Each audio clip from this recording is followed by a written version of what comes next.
Assalomu alaykum Norvegiyadagi barliq muhtaram qarindoshlar. Oldingi qitimliq programmamizda Adiljon Abdurim bilan Jens Monsenning Norvegiya 2017-yillik parlament saylimi to'g'riliq qisqacha suhbatini bergan edik. Bu qitim ba'zi do'stlarimizning talabi bilan Norvegiyadagi asosli partiyalarning qisqacha tushuntirishi, partiyalarning shuari, shundaqla parlament saylimi to'g'riliq qisqacha Uyg'urcha programma ishlab chiqdik. Qani diqqatinglar ekranımızda bo'lsin. Bu programmani Norveççe darslikka asosan o'zgartib tuzgan bo'lib, ko'pchilikka oz-to'la yordam bo'lishini umid qilamiz. Endi 2017-yillik Norvegiya parlament saylimi, shundaqla saylam qatnashgan partiyalar bilan qisqacha tanishib chiqamiz.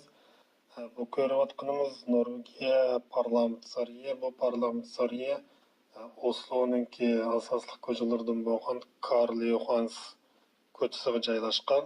Saylam bo'lgandan keyin demokratiya degan so'z bilan tanishishga to'g'ri keldi. Demokratiya asli grekcha so'z bo'lib, xalqning boshqarishi degan ma'noni ifodalaydi. Bundan boshqa Norvegiyada 18 dan oshganlarningki saylam qatnashish huquqi bo'ldi. Xalq vakillari xalqqa vakolatan hukumatni boshqardi. Yana bir muhim ish, Norvegiyada saylam tutqanlar 4 yil vazifa o'taydi.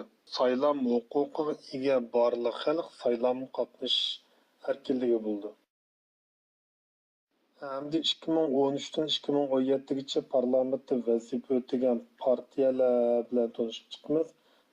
Birinchisi SV, Sotsialistik Venstre Parti. Bu partiyaning lideri Audun Lysbakken. Arbeider Parti, bu partiyanın qisqartılma atılışı AP, Jonas Gahr Støre bu partiye liderlik qildi. KrF, Kristelig Folkeparti, bu partiyanın lideri Knut Arild Hareide. Yana birisi Venstre Parti, bu partiyani V bilan ifodalaymiz. Bu partiyaga Trine Skei Grande liderlik qildi. SP, Center Parti. Center Partiga Trygve Slagsvold Vedum liderlik qildi. Yana birisi Høyre, bu partiyaga Erna Solberg liderlik qildi. Yana hozirgi Norvegiyaning statsministri.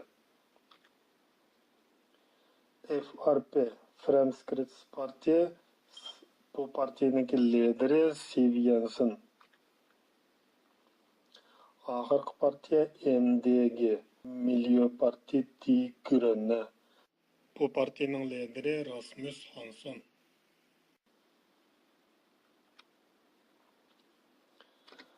Tövəndə 2013-dan 2017gacha parlamentda vazifa o'tagan partiyalarning parlamentda egalligan o'rni bilan tanishib chiqamiz.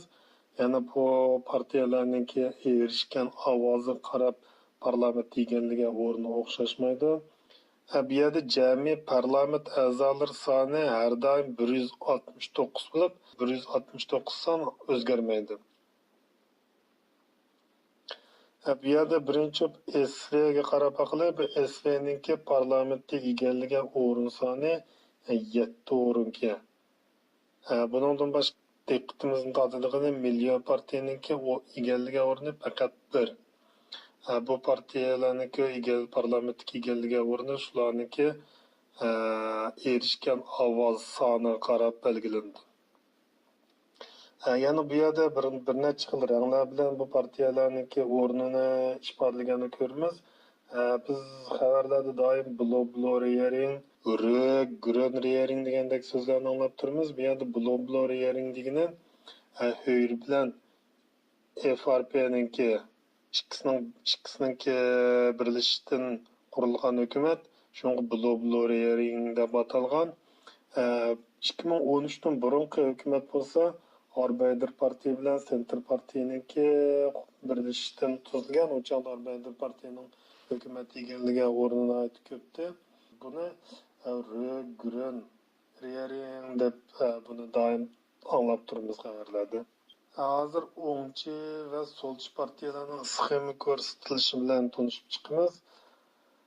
Bu partiyalarningki sol tarafdagisi qizil rangda ifodalangan, o'ng tarafdagisi ko'k rangda ifodalangan.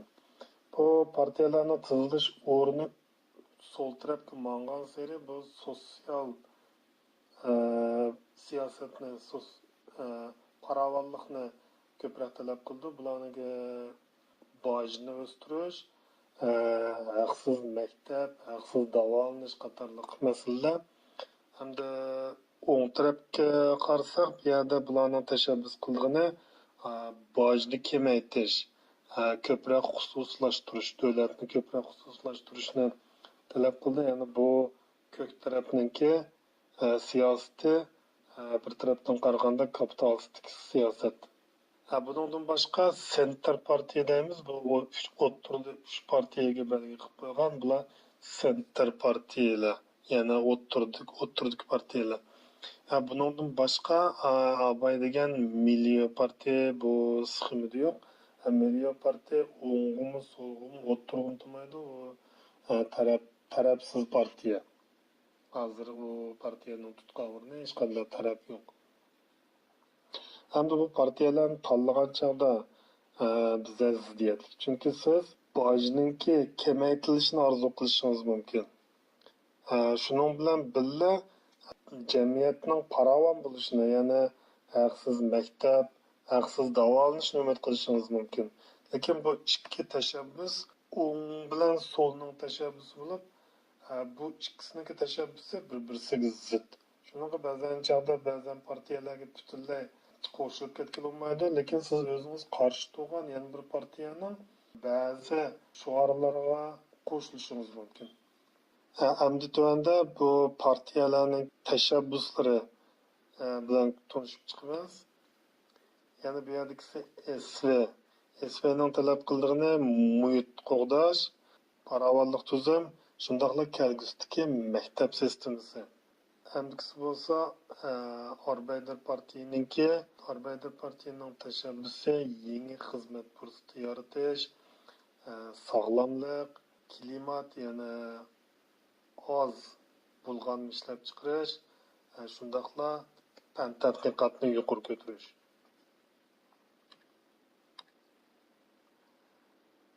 Hamdikisi QRFning tashabbuslari, bularning asosiy tashabbus qildig'ini oila, ya'ni bexatar oila bilan maktab, shundoqla ma'rifni asosiy tashabbus qildi. Bularni biz bir-birlab to'xtalmadik, lekin buning partiyalarningki torbatlariga kirib, bu partiyalarning tashabbuslari bilan texnik tafsili tanishib chiqsak bo'ldi. Hamdikisi Venstre partiyaning tashabbusi hamma maktabdan boshlandi deydi. Ya'ni maktabda bir oromxo'da, yaxshi maktab sistemasi o'quvchilarning kelgusini yaratadi deydi. Bundan boshqa tabiatni qo'g'dash, shundoqla yangi xizmat fursati yaratish, bularning tashabbusi. Bundan boshqa bu partiyaning yana bir tashabbusi kelgusidagi avlodlarga hozirga o'xshash yaxshi muhitni qoldirish. Hamdikisi Center partiyaning tashabbus qildig'ini yemaklik, shundoqla jamiyatni tuvandan qurib chiqish, jamiyat aslalarini yaxshilashni tashabbus qildi. Bundan boshqa Norvegiyaning tabiiy boyliqlarini sirtqa setishni to'sidi. Bular Schengen, Yevropa birlashmasi qatorliqlarga qarshi. Tuandikisi bo'lsa Höyrening asosiy tashabbuslari, bularning tashabbusimi oldi bilan yangi xizmat fursati yaratish, maktab bilim qurilmasini yaxshilash, bexatar davolanish, tez davolanish. Bundan boshqa bularning yana bir alohida tashabbusi davlat bexatarligi. FRPning tashabbusi bo'lsa sog'lomlik, yashanganda kutinish, transport, boj, rasmiyat haqqini azaytish qatorliqlar bo'lib, bularning yana bir tashabbusi bo'lsa qattiq qo'l, mas'uliyatchan ko'chmanlar siyosati. Oxirgisi Milliy partiya deguranni bularninki tashabbusi yeşil ishlab chiqarish, yana bulg'anmisi yo'q ishlab chiqarishni tashabbus qildi. Hayotlik safosini yuqori ko'tarishni tashabbus qildi. Norvegiyaninki yemaklik, shundaqla boqimchilikni taraqqiy qildirishni tashabbus qildi. Hamdiki navbatimizda saylan bilan munosabatli bir necha Norveç so'z bilan tanishib chiqamiz. Buningki birinchisi hammamizga tanish balkim demokratiya. Demokratiya. Yerni birisi parlament. Bunun Uyg'urchami parlament. Regering hukumat. Regeringni biz hukumat deb olamiz. Yana birisi domstol. Domstol sud. Bu yerda yana bir demokratik tuzumninki xizmat prinsipi bo'lsa, Maktfordelings prinsipi, huquqni bo'lib idora qilish prinsipi, Maktfordelings prinsipi. Yana birisi stemmeret, saylash huquqi, stemmeret, ytringsfrihet, so'z erkinligi, organisationsfrihet, organisationsfrihet, tashkillanish erkinligi. Yani bu yerda har bir fuqaroninki tashkillanish, partiya qurish qatorliq huquqlari bo'ldi. Yana birisi likstilling, barobarlik.